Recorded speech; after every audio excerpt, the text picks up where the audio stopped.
Assalamualaikum warahmatullahi wabarakatuh. Selamat datang di channel Jere Tobacco.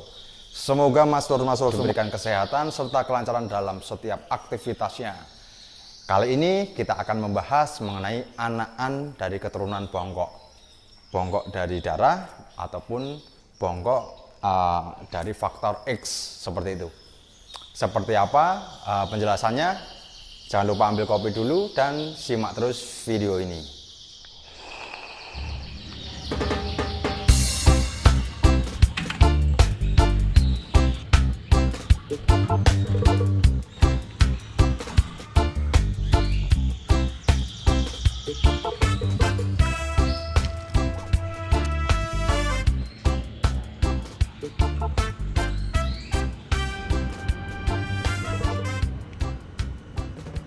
Dalam hitungan matematikanya, dalam mencetak bongkok itu harus ada darah-darah ataupun jenis-jenis tertentu agar anakan yang kita cetak visualnya bungkuk atau bongkok.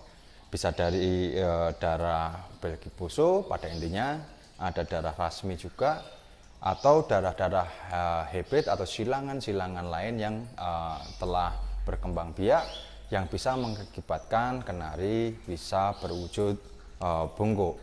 Namun juga ada kenari anakan yang tiba-tiba bungkuk, itu karena ada faktor X ataupun faktor-faktor lain sehingga membuat anakan itu menjadi bungkuk. Kan seperti itu Mas Lur.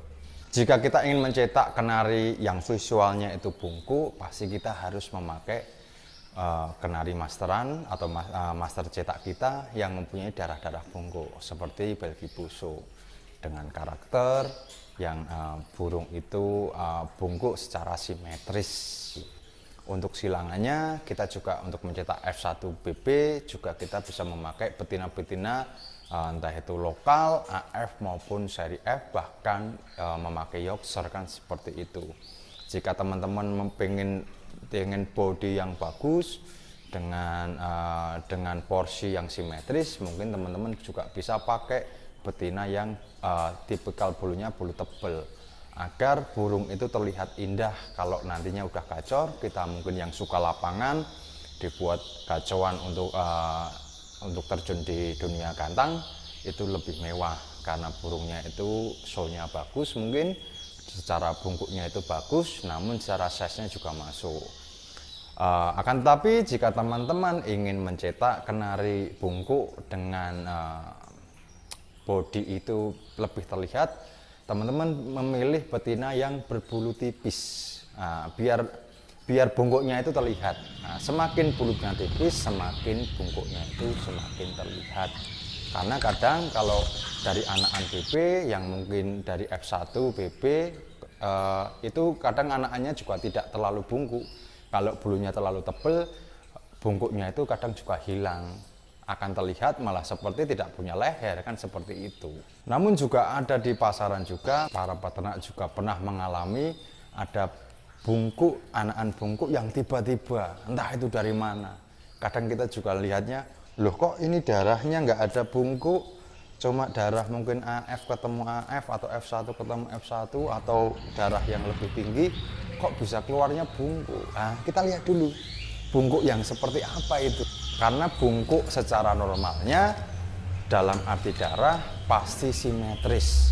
Jadi bahunya itu pasti akan terlihat dan lehernya itu simetris. Tidak ada nyun sewu seperti kegagalan dalam berternak ataupun cacat lahir.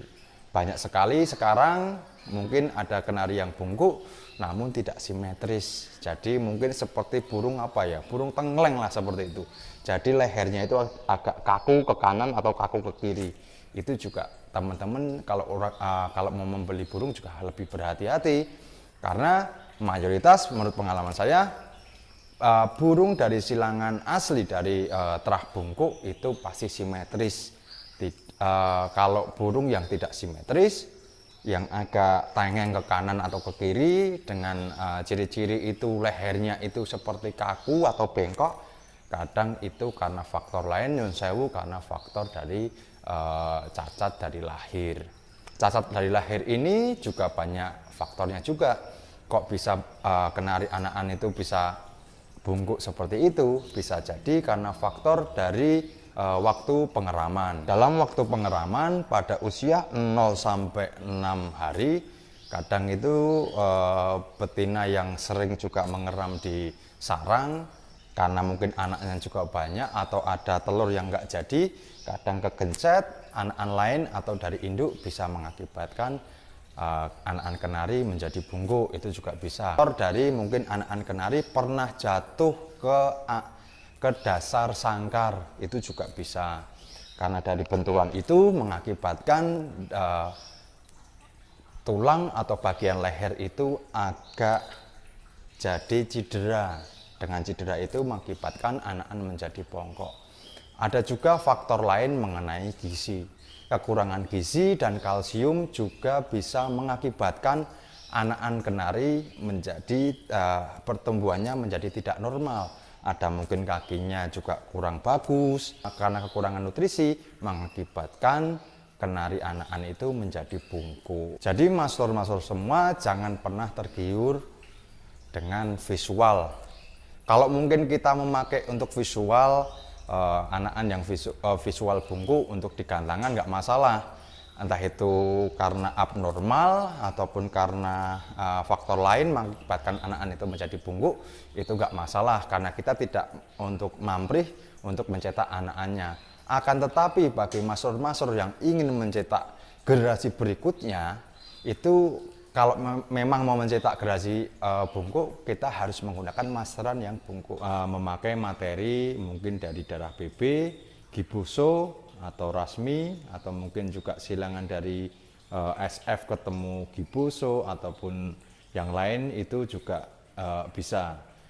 Kesimpulan dari video ini, teman-teman jika ingin mencetak generasi bungkuk lebih berhati dan selektif dalam memilih materi. Kalau ada materi mungkin di online ataupun ada orang yang menawarkan, tanya dulu silsilah apakah anakan tersebut atau mungkin gacoran tersebut mempunyai darah ke atasnya itu ada darah bungkuk atau tidak. Jika tidak, mungkin juga kita harus mikirkan 2 kali, walaupun juga kemungkinan juga ada sih, ada yang dari darah bungkuk yang keluar ekstrim itu mungkin ada, namun juga mungkin prosentasenya cuma sedikit. Untuk itu, teman-teman lebih berhati-hati dalam memilih materi agar terhindar dari kegagalan ataupun kekecewaan di kemudian hari. Sekian dari saya. Akhir dari video ini, saya menghimbau kepada teman-teman untuk selalu taat tentang protokol kesehatan. COVID ini nyata dan COVID itu ada. Jadi tetap sehat dan tetap semangat. Assalamualaikum warahmatullahi wabarakatuh.